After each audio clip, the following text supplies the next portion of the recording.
Action! So, if my husband dies today, I will inherit the house and most of his shares in the company, right? Well, Mrs. Flores, I'm afraid that it is stated sa last will and testament ni Mr. Flores na most of his shares will go to his daughter, Lisa.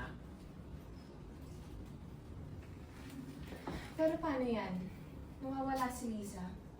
What happens now? Oo nga. Kung sakaling hindi man siya magpapakita, you need to wait up to 7 years hanggang magpasya ang korte na ibigay ito sa trustee or administrator.